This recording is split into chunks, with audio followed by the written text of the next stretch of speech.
Les pido por favor que abran sus Biblias en el Antiguo Testamento, Primera de Samuel, capítulo 28. Vamos a leer versículo Primera de Samuel, capítulo 28, versículo 19. Dice la palabra de nuestro buen Señor, Primera de Samuel 28, 19. Y Jehová entregará a Israel también contigo en manos de los filisteos, y mañana estaréis conmigo tú y tus hijos, y Jehová entregará también al ejército de Israel en mano de los filisteos. Son palabras que supuestamente el profeta le dijo a Saúl. Vamos a indagar en este texto, no vamos a hacer una exposición muy detenida, pero vamos a centrarnos en el punto y en el propósito. Y lo primero, queridos hermanos, es que este pasaje hay que ponerlo en el lugar adecuado. Este pasaje se da en el medio de una de las muchas guerras y enfrentamientos entre los israelitas y los filisteos. Recordemos que fue en uno de esos enfrentamientos que David venció a Goliat. Saúl era rey por aquel entonces, pero el Señor ya había pasado de él.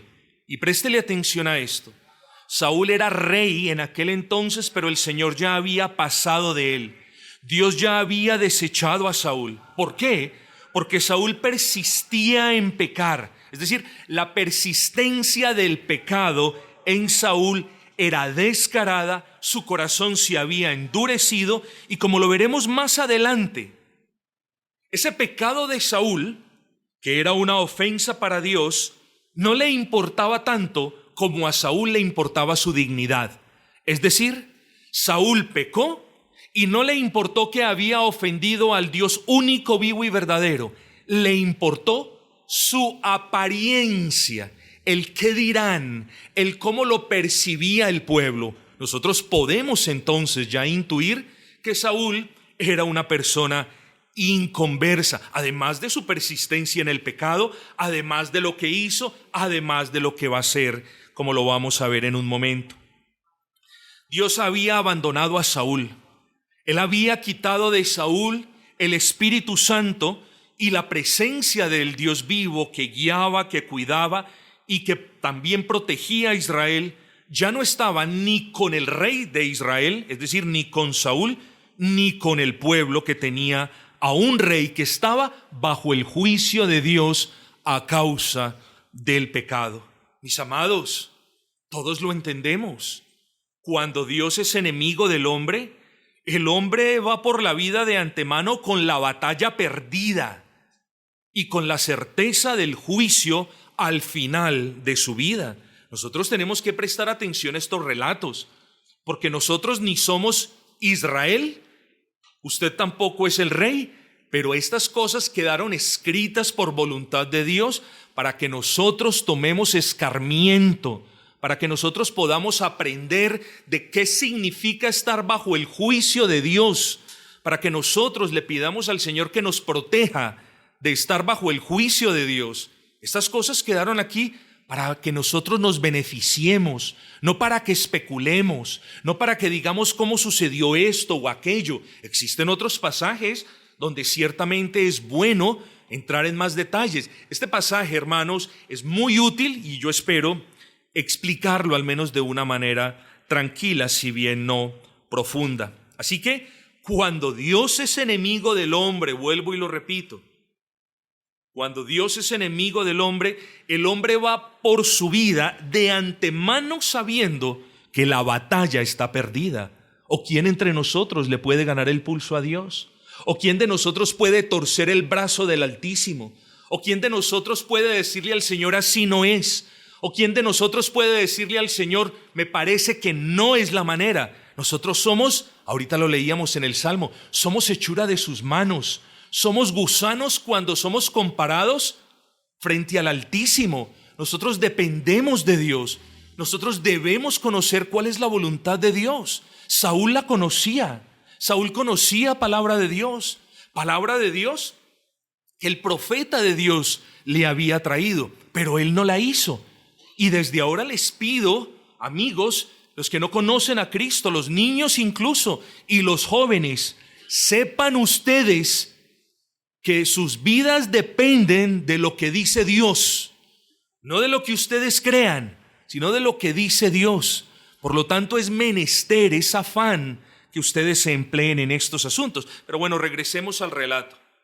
Pasaron los días, hermanos, los meses, los años, no lo sé, pero llegaron los tiempos tan acostumbrados, o los días tan acostumbrados de las guerras.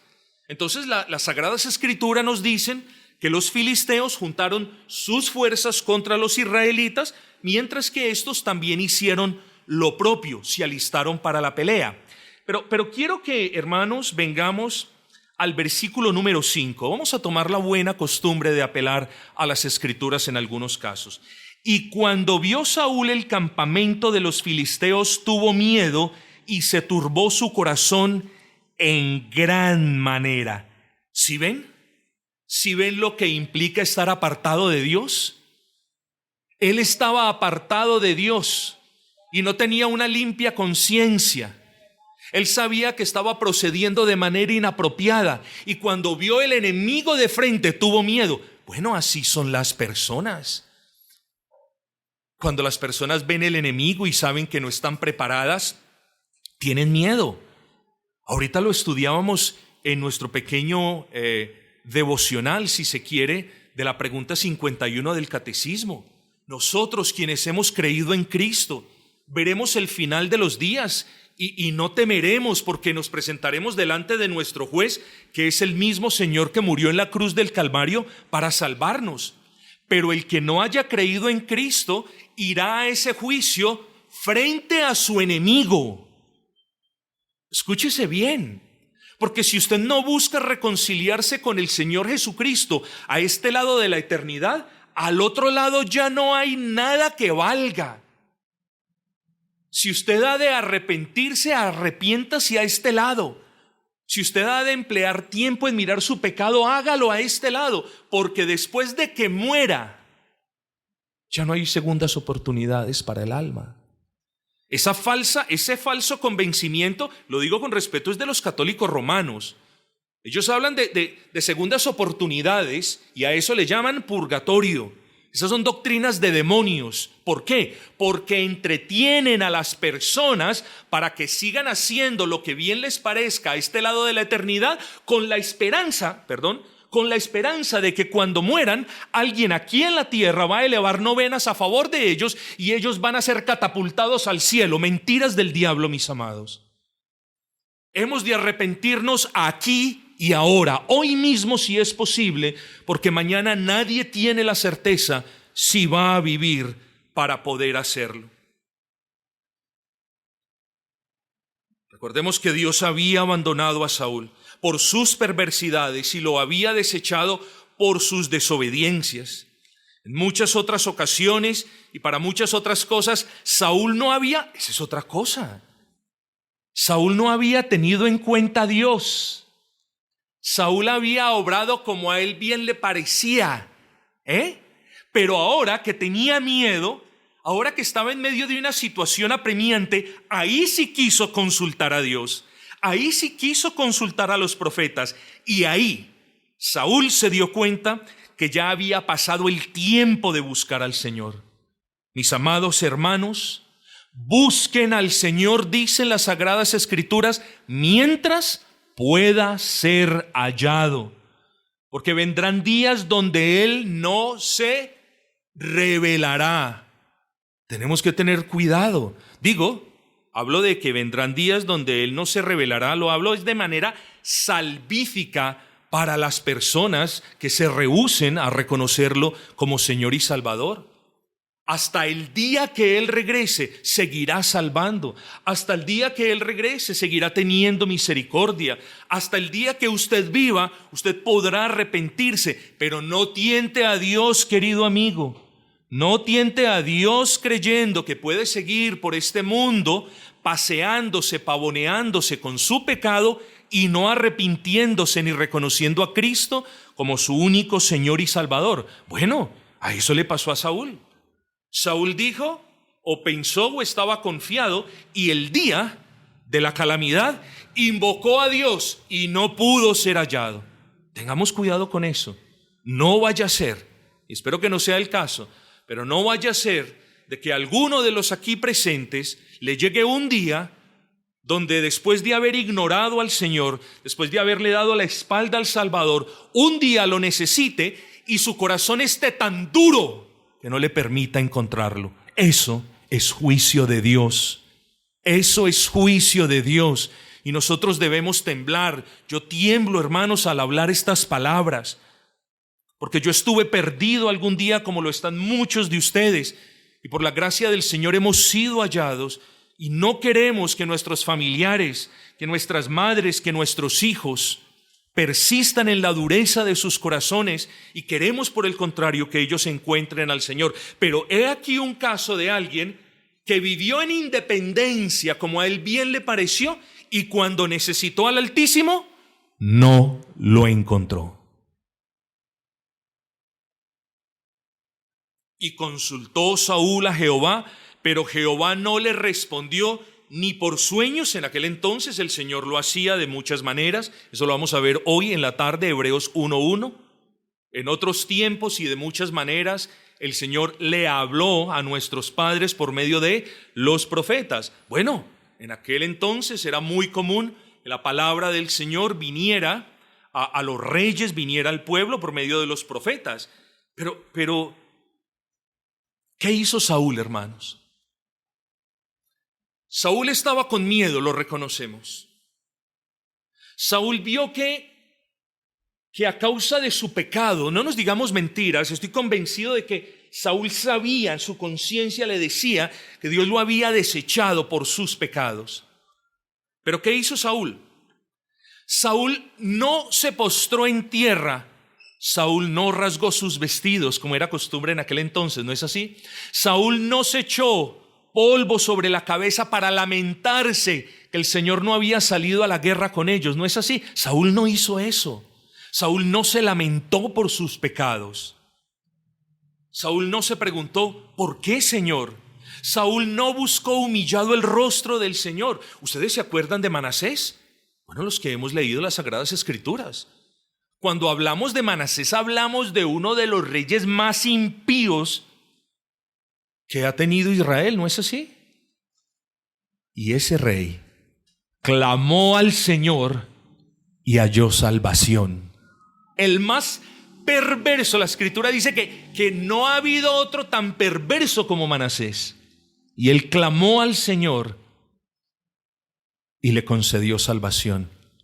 Bueno, miren, entre perversos, Saúl no clamó al Señor. No clamó al Señor. No se postró en arrepentimiento delante de Dios por los pecados que él conocía que había cometido. Saúl persistió en sus pecados e iniquidades, pero, y escuchen esto, pero esto, lo que viene a continuación es tremendo. Eso nos muestra no solamente la dureza del corazón de Saúl, sino que nos muestra el peligro de no arrepentirnos y abrazar el perdón de pecados que encontramos en Cristo. Noten el peligro. Saúl, en este momento, no se dispone a hacer lo que es malo. Lo que viene a continuación es la decisión de Saúl de hacer lo que es peor entre todo lo peor. De repente pensó, bueno, como Dios no me guía, entonces buscaré mi solución. Como Dios no me responde, y se empiezan a autovictimizar. Dios no me responde. Y ojo con esto, porque el pecador muy a menudo, en medio de la dureza de su corazón, no solamente se empieza a autovictimizar, sino empieza a justificar su pecado. Entonces, ¿qué hace Saúl? Ustedes lo saben. Como Dios no me responde, como tengo tanta necesidad, entonces voy a consultar. Como el Dios vivo no me habla, voy a consultar con los muertos. Eso fue lo que hizo Saúl. Cosa abominable a Dios, prohibida por él, y además llevaba terribles castigos y penas. Yo les voy a leer este versículo para que ustedes puedan contextualizar la maldad de David, de Saúl. Levítico 26, yo se los leo, dice: la persona que atendiere, Saúl, la persona que atendiere a encantadores o adivinos para prostituirse tras de ellos, yo pondré mi rostro contra tal persona y lo cortaré de entre su pueblo. Sí ven esto. Y dicen, ahora habla ya no de los que consultan los adivinos, ahora hablan de los adivinos. Dice: y el hombre o la mujer que evocare espíritus de muertos o se entregare a la adivinación, dice, ha de morir, serán apedreados, su sangre será sobre ellos. El que consultaba al adivino tenía que ser castigado, y el adivino tenía que ser muerto. Ambos debían sufrir el castigo. Fue así entonces como Saúl le añade pecado al pecado. Y eso es lo que usted, querido amigo, no debe hacer. Usted no debe ser necio, se lo digo con respeto. Si usted puede percibir su pecado, si usted sabe que ha violado la ley del Señor, si usted sabe que ha hecho lo que no es correcto a los ojos del Dios que usted ama y adora, usted debe arrepentirse. Usted no debe justificar su pecado por ninguna manera. Usted no debe victimizarse. Si hay una disciplina de Dios en su contra, entonces hay que asumir esos asuntos. Lo que no podemos hacer es presentarnos, mirar la gravedad de la situación y luego yo lo voy a solucionar a mi manera. Miren, queridos amigos, el problema del pecado no tiene solución salvo por Cristo Jesús, Rey y Señor nuestro. Usted le puede aplicar compresitas de agua tibia al pecado. Usted puede tratar de acallar su conciencia por un tiempo. Usted puede tratar de pensar en otros asuntos para que su conciencia no lo moleste tanto. Usted puede hacer muchas cosas, pero ahí seguirá el cáncer, me excusa la palabra, el cáncer del pecado. Porque el pecado corroe el alma, corrompe el espíritu. El pecado te hace ver como si tú fueras la víctima del asunto.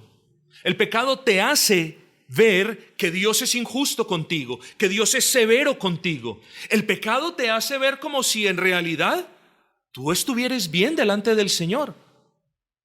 No añada más pecado al pecado. Si Dios le está mostrando su pecado, no hay otra manera de estar en paz con Él salvo viniendo delante del Señor Jesucristo, como lo vamos a mostrar en un momento. Pero creo que es conveniente hablar del versículo 16 un poco. Acompáñenme al versículo 16, dice: entonces Samuel dijo, ¿y para qué me preguntas a mí si Jehová se ha apartado de ti y es tu enemigo? Miren, mis amados, no perdamos de vista, este no es un estudio de este versículo, pero hay que ponerlo en el debido contexto.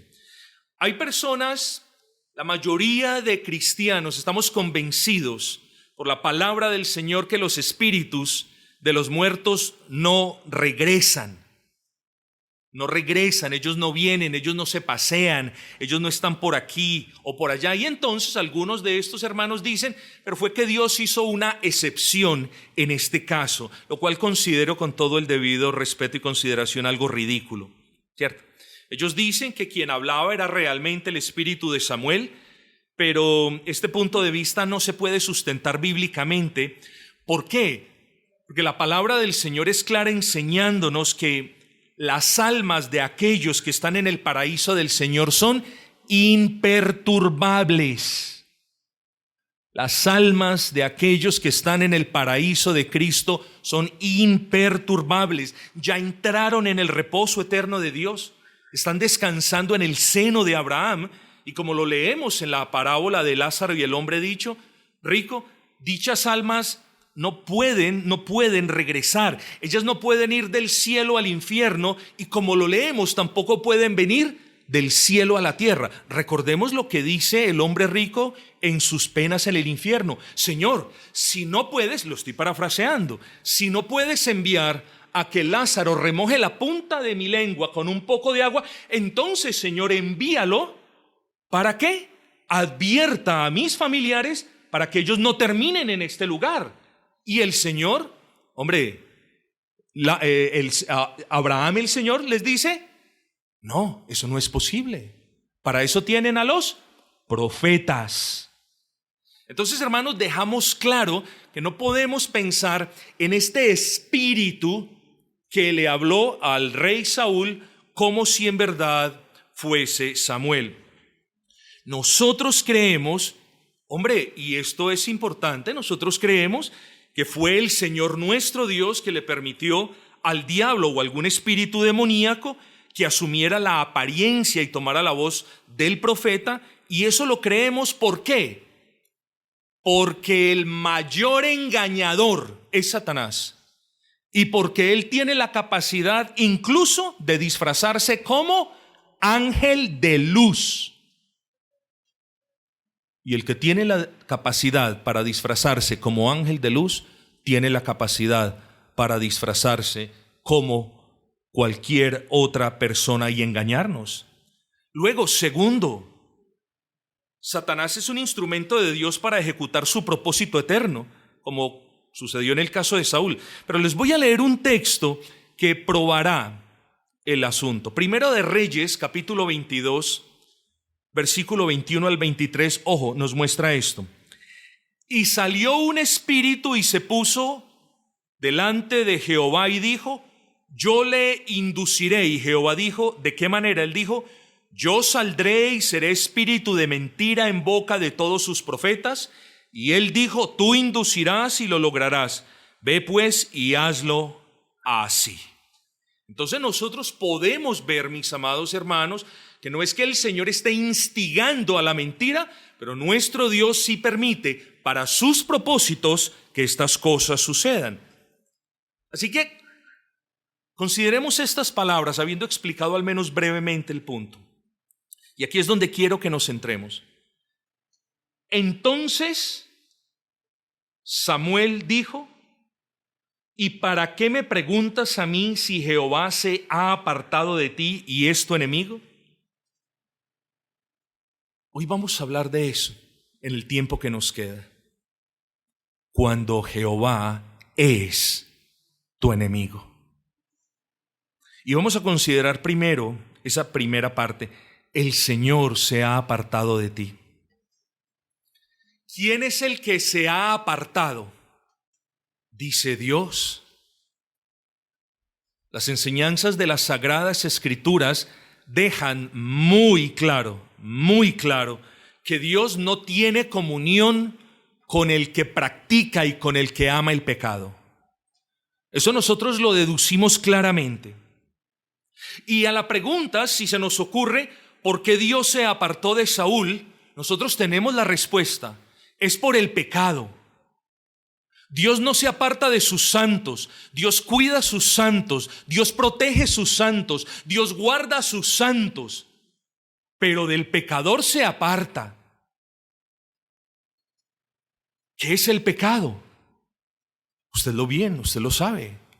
El pecado es la transgresión de la ley, nos dice el Nuevo Testamento. Nosotros en ocasiones definimos pecados en términos de debilidades, en términos de perspectivas humanistas. No, el pecado tiene que definirse como Dios lo define. El pecado tiene que definirse como Dios lo define, de acuerdo con la palabra. Y todo lo que viole la ley de Dios, hablo de los 10 mandamientos de la ley de Dios, es pecado. Hermanos, amigos, gústenos o no nos guste, Eso es lo que dice el Espíritu Santo por medio del apóstol Juan, porque el pecado es la transgresión, el rompimiento, la violación de la ley de Dios. Los 10 mandamientos de la ley de Dios. Y vamos brevísimamente a probarlo. Escuche bien. Primer mandamiento: no tendrás dioses ajenos delante de mí. Éxodo 23. ¿Y de qué manera Saúl violó el primer mandamiento? Saúl puso a una adivina en lugar de Dios. Hombre, si no proseguimos más con esta exposición, nosotros ya sabemos que al violar un mandamiento, violó todos los mandamientos. ¿Por qué? Por la enseñanza de Santiago. El que quebranta, el que viola un mandamiento, ha violado toda la ley. No se olvide, no le estoy hablando de mi propia cuenta. Estoy hablando por cuenta de las Sagradas Escrituras. Sea bereano, escudriñe y note que así es. Segundo mandamiento: no te harás imagen, y ustedes conocen el resto. En un sentido más amplio, Saúl violó este mandamiento porque trató de adorar y buscar dirección de Dios a su manera, no conforme a su mandato. Les voy a poner un ejemplo. ¿Se acuerdan en Gilgal cuando él ofreció sacrificio? Violó el segundo mandamiento, porque el sacrificio no era como a Saúl bien le parecía, ni de la manera que a él bien le parecía, sino como Dios lo había estipulado. Luego violó el segundo mandamiento. Ofreció sacrificio a Dios de una manera que Dios no lo había mandado. 2 mandamientos rotos, solamente por encima. Tercer mandamiento: no tomarás el nombre de Jehová tu Dios en vano. Éxodo 27. ¿Y qué hacía Saúl? Ojo con este. Saúl usaba el nombre de Dios en sus juramentos, pero desobedecía la palabra de Dios. Eso es tomar el nombre de Dios en vano. Y yo les voy a poner un ejemplo.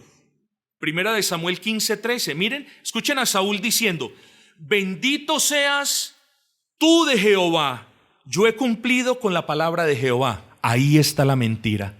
Hablando, mencionando el nombre de Dios y diciendo mentiras. ¿Dónde está la mentira?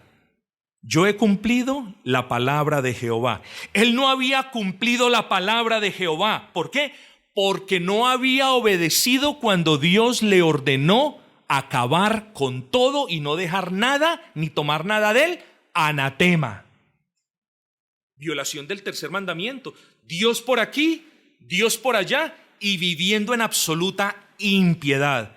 Quinto mandamiento: honra a tu padre y a tu madre. Éxodo 20:12.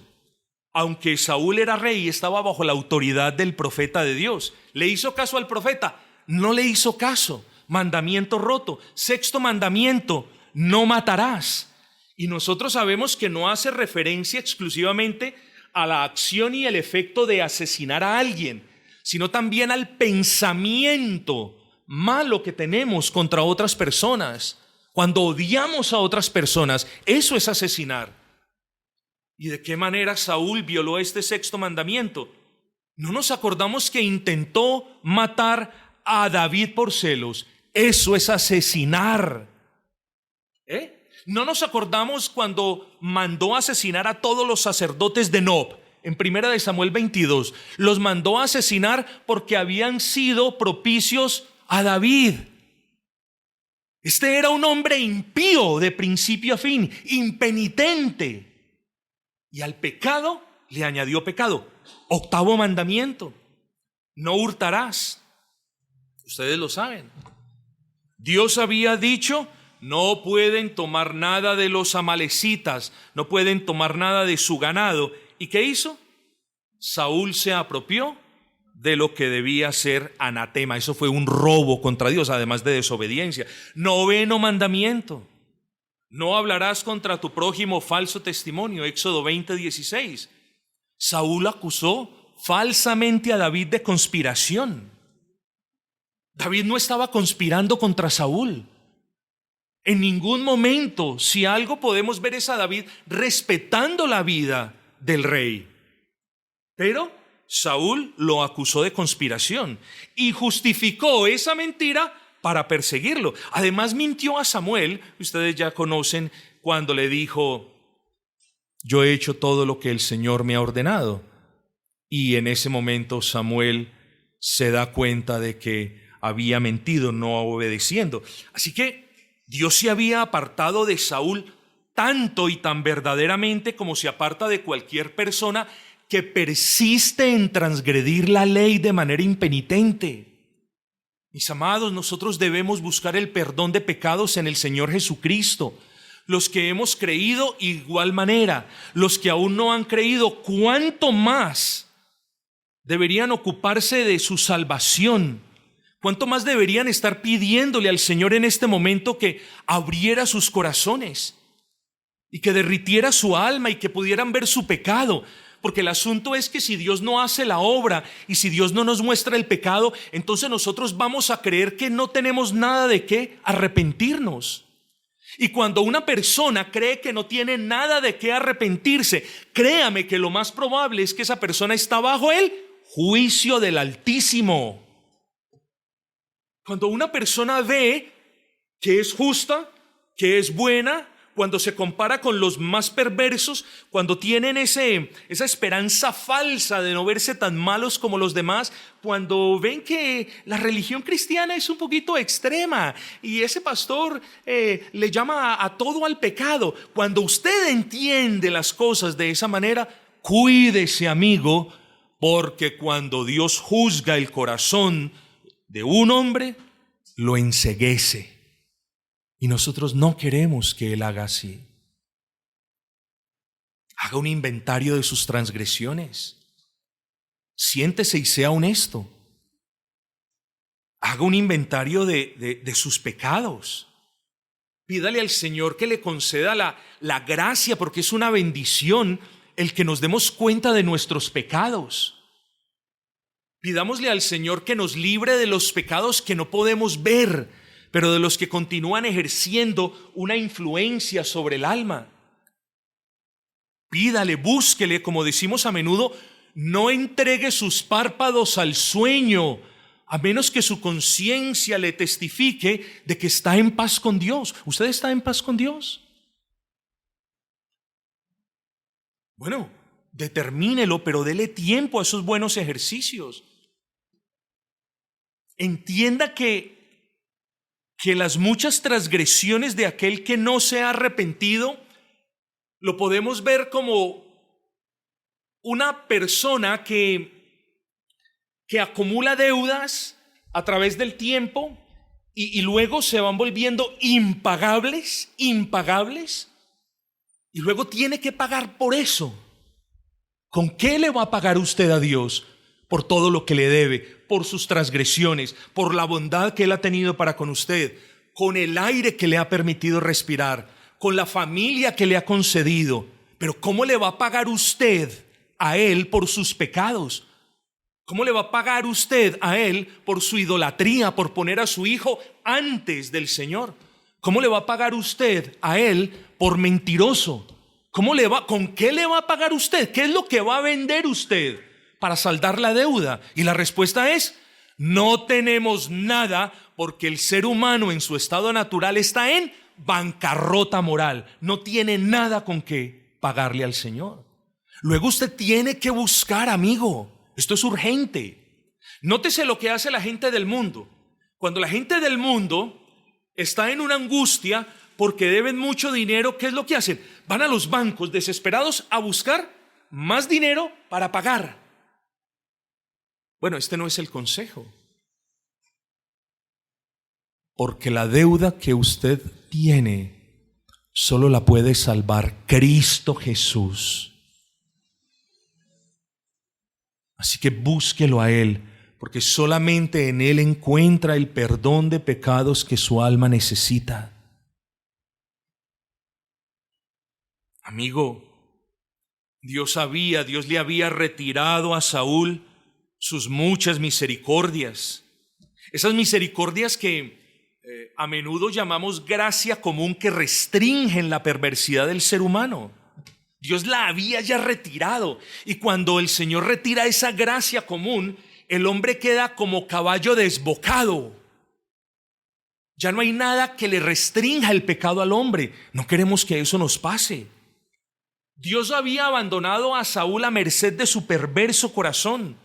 Dios le había quitado el consuelo de su presencia. Dios lo había privado de la guía, de la dirección. Dios lo había entregado a una mente confusa, de modo que en lugar de discernir lo recto, ahora buscaba lo perverso. Ahí está el juicio de Dios sobre el pecador que persiste en sus pecados y no se arrepiente de verdad. Ser enemigo de Dios es la desventura más grande para el ser humano. No estamos jugando, mis amados. Ser enemigo de Dios implica que la ira de Dios está sobre el pecador todos los días, porque eso es lo que dice la palabra de Dios. Jehová está airado contra el impío todos los días. Hombre, amamos, proclamamos a un Dios bueno, justo, y Él es bueno, y Él es justo, y Él es amor, pero no le podemos robar al Señor el atributo de su justicia. Y esto quiere decir que Dios no puede tener por inocente a quien ama el pecado, a quien practica el pecado. No puede. Si usted se imagina un Dios que acepta que el pecado, la práctica del pecado, la comisión impenitente del pecado, si usted se imagina un Dios al que no le importa esa comisión persistente del pecado, créame que se está imaginando un Dios que no es el Dios de la Biblia. Está engañado. Si usted es enemigo de Dios, le hablo con mucha delicadeza, pero le advierto que la ira de Dios se cierne sobre su alma y no habrá nadie que lo libre de la ira de Dios, sino Dios mismo en la persona de Cristo. Si usted es enemigo de Dios, usted es el blanco de la justicia de Dios. Es más, si su mano no se estira para pedirle que lo salve, la mano de Dios sí se extenderá para alcanzarlo y para juzgar sus pecados. Ser enemigo de Dios implica que su conciencia no tiene reposo. Usted siempre estará cargado, siempre estará pensando que ha pecado, que no está en paz con Dios. Ser enemigo de Dios implica que todo lo que usted haga en un estado natural, es decir, siendo enemigo de Dios, los creyentes no somos enemigos de Dios. Los creyentes somos hijos de Dios y hemos sido hechos hijos de Dios, no por voluntad de carne, ni de sangre, ni de varón, sino del Señor mismo. Hemos sido adoptados a la familia.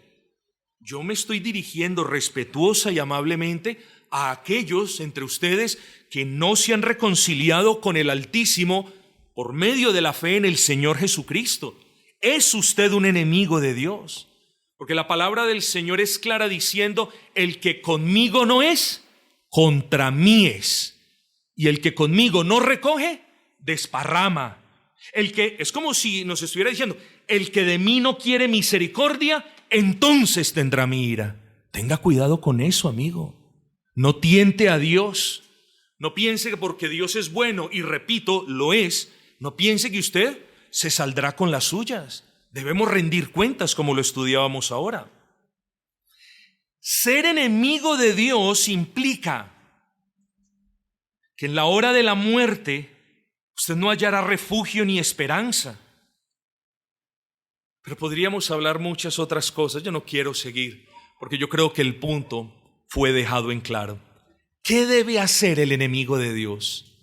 Aquí ya nos movemos a la parte positiva del asunto. ¿Qué debe hacer? Lo que Saúl no quiso hacer, eso debe hacer. Saúl no buscó en su corazón, no quiso ver el pecado, pero usted sí lo debe hacer. Saúl no buscó a Dios para que sus pecados fueran perdonados, pero usted aún está vivo y lo puede hacer. Miren, el arrepentimiento de Saúl fue tan vano, tan mentiroso, que dijo: oh Señor, yo he pecado. Y luego dice: pero te ruego que me honres delante de los ancianos de mi pueblo y delante de Israel, y vuelvas conmigo para que adore a Jehová tu Dios. Este pobre hombre no sabía que su pecado había ofendido al Dios vivo y verdadero, y lo único que le importó fue su apariencia. ¿Cómo me verán los demás? Si los demás me ven humillado, no, qué vergüenza, eso no puede ser. Ve tú conmigo, sé partícipe de mi pecado. Es como si le estuviera diciendo al profeta: acompáñame para que todo el pueblo mire que estoy bien. Eso fue lo que quiso decir. Y el profeta se niega. Claro, ¿cómo iba a ser partícipe de eso? Pero ¿qué es lo que debe hacer usted si usted es una persona que no ha creído en Cristo? ¿Qué es lo que debe hacer?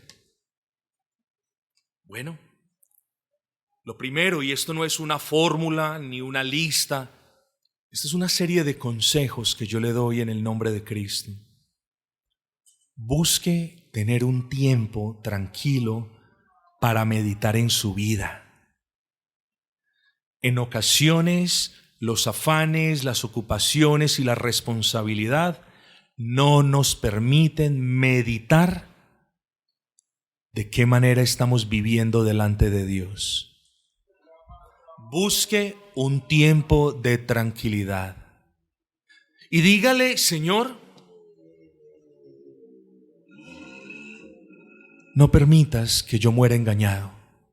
Ábrale su corazón al Señor. Esto no es para que usted replique lo que yo le estoy diciendo, pero hable con el Señor. Dile: Señor, no permitas que yo muera engañado. No permitas que yo muera profesando una fe en Cristo que no es real. Ese es uno de los grandes peligros de este siglo: profesar una fe en Cristo que no es real. Dígale al Señor: Señor, no permitas, por favor, te lo suplico, no permitas que yo no vea el pecado que cometo. No permitas que yo minimice la gravedad del pecado. No permitas que yo me acostumbre a esconder el pecado. No permitas eso, Señor. Claro, si usted quiere ser salvo. Cuando usted vea el pecado, entienda que lo que usted está viendo es una manifestación de la misericordia de Dios. Cuando usted vea el pecado, repito, lo que usted debe hacer es dar gracias a Dios porque puede ver su pecado. Y cuando vea el pecado, usted ya sabe que usted no puede solucionar ese problema. Entonces, ¿qué hacer? Ahí, en ese punto, es cuando nosotros también debemos mirar a la persona de Cristo.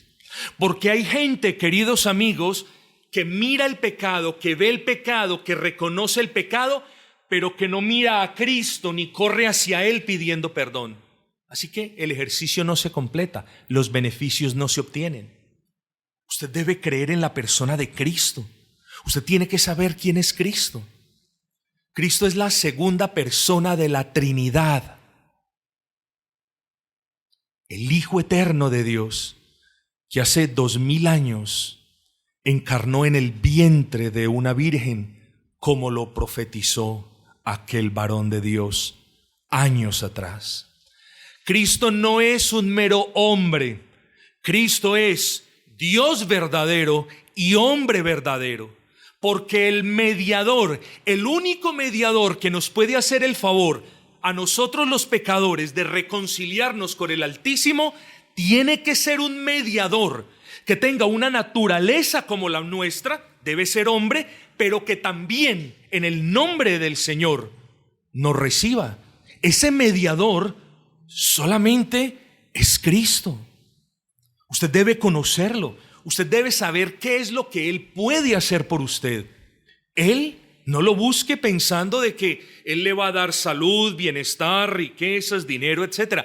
Búsquelo, porque Él es el único que lo puede salvar. Y usted debe conocer el propósito por el cual Él se encarnó. Él no vino a este mundo para darle riqueza a las personas. Él vino a este mundo para representar al hombre pecador delante de Dios, porque ninguno de los pecadores se puede presentar delante de Dios con sus obras, con sus justicias y decirle: Señor, he aquí al bondadoso. Yo soy pecador, pero tantas bondades y tantas buenas obras que yo hago, ténmelas en cuenta, Señor. Helas pues aquí, Señor. ¿Cuál es tu respuesta? ¿Qué vas a decir? Oh, no, mis amados. O nos presentamos por medio de Cristo Jesús, o no hay reconciliación ninguna con el Altísimo. O Cristo es nuestro mediador y solo Él es el mediador, o no hay reconciliación, repito.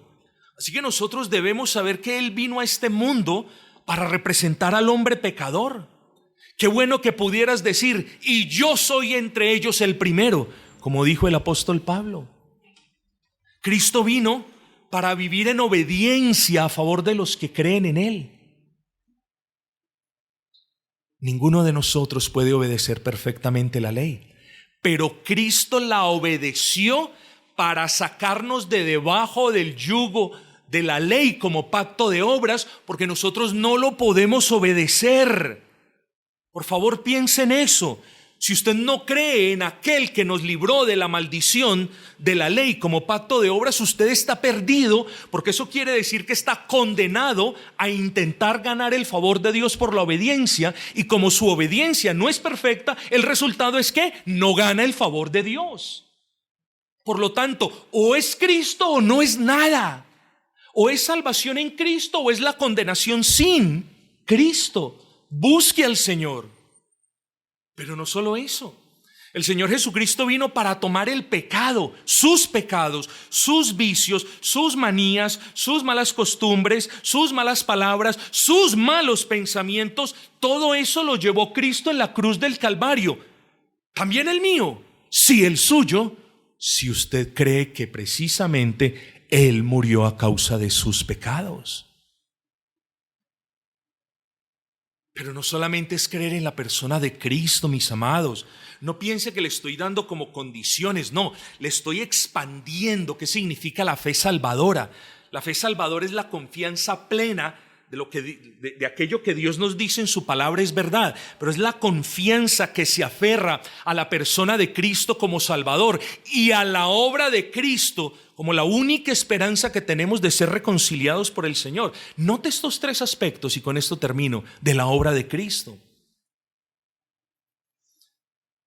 Cristo vivió una vida justa y obediente a favor de quien cree. Y esto es importante, porque ahora probamos que este rey perverso violaba los mandamientos sin arrepentimiento alguno. Si este varón hubiera visto el pecado y hubiera venido al Señor y hubiera clamado delante de Él, Dios, que no desprecia un corazón contrito y humillado, lo hubiese perdonado. ¿Sobre la base de qué? Bueno, aquí nosotros decimos en la cruz del Calvario, hablamos de obediencia pasiva. Entienda usted este concepto porque es muy sencillo y es muy importante. Obediencia pasiva. Gracias a la obediencia pasiva de Cristo, los pecados de todos aquellos que creen son perdonados. ¿Qué es obediencia pasiva? Que en la cruz del Calvario, que en un espacio comprimido de 6 horas, Cristo Jesús pagó el precio que sus pecados merecen. Que en la cruz del Calvario Cristo soportó la ira de Dios que los pecados de quienes creen en Él merecen. Que en la cruz del Calvario Cristo murió para que el perdón de pecados fuese consumado. Pero tenemos que hablar de obediencia activa. ¿Qué es obediencia activa? Que Cristo hizo lo que nosotros no podemos hacer, y es agradar perfectamente a Dios, obedecer los mandamientos de Dios de una manera perfecta. Así que, mis amados, no había esperanza para Saúl, salvo si él se arrepentía, pero en vez de arrepentirse, buscó seguir haciendo lo malo delante de Dios. ¿Qué es lo que usted va a hacer hoy después que salga de este culto? Eso es lo que yo me pregunto, o mejor, eso es lo que se debe preguntar usted. ¿Qué es lo que va a hacer hoy? Después de que probablemente el Espíritu lo ha redarguido y le ha mostrado el pecado, ¿qué es lo que va a hacer hoy? ¿Va a tomar el camino de Saúl? Es decir, ¿le va a añadir pecado al pecado? ¿O va a tomar el camino de todos aquellos que se gozarán al final de los tiempos y que estarán tranquilos en el día del juicio y que caminarán con el Señor para siempre, porque a este lado de la eternidad vieron sus pecados, se arrepintieron y clamaron: Señor, perdóname. Señor, he pecado contra ti, he pecado contra el prójimo, he vivido de manera impenitente, he hecho lo malo a tus ojos, he escondido el pecado, me he visto como justo a mis ojos, he rechazado el evangelio 1000 veces, pero hoy he visto la magnitud de mi pecado y las consecuencias del mismo. Pero hoy también he visto a Cristo, quien en la cruz del Calvario murió por mí. Apersónese de esa promesa. Si usted solamente dice: Señor, yo sé que en la cruz del Calvario tú moriste por ese hermano, de nada sirve. Tú debes apropiarte en fe de lo que hizo Cristo. De lo contrario, no hay salvación. La salvación es por gracia, sí, pero el instrumento es la fe. Arrepiéntase, por favor, porque una cosa es decir falsamente como Saúl: he pecado contra Dios, y seguir en los mismos pecados, y otra muy diferente es creer verdaderamente en Cristo y decir con un corazón contrito y humillado: Señor, en el nombre de mi mediador, en el nombre de aquel que derramó toda su sangre para expiar, para cubrir la multitud de mis culpas, en ese nombre perdóname.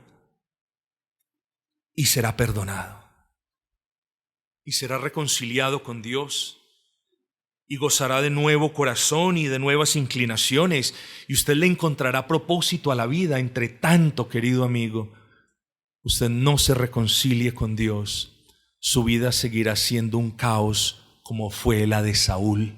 No busque, esto es una advertencia santa, no busque que su corazón se endurezca más y más hasta el punto de que un día usted ni siquiera tenga el deseo de buscar al Señor.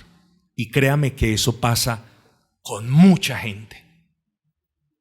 No tienen el deseo de buscar al Señor. Bueno, Dios permite que el corazón se endurezca en unos de una manera como la de Saúl y en otros de otra. ¿Qué podemos decir frente a eso? Sea el nombre de Jehová nuestro Dios bendito. Que Él, queridos amigos, dispense sobre ustedes misericordia, que Él los traiga una verdadera fe, que Él les conceda la dicha de poder decir: he creído en Cristo y estoy reconciliado con Dios, que Él les conceda vida eterna en el nombre de su Hijo.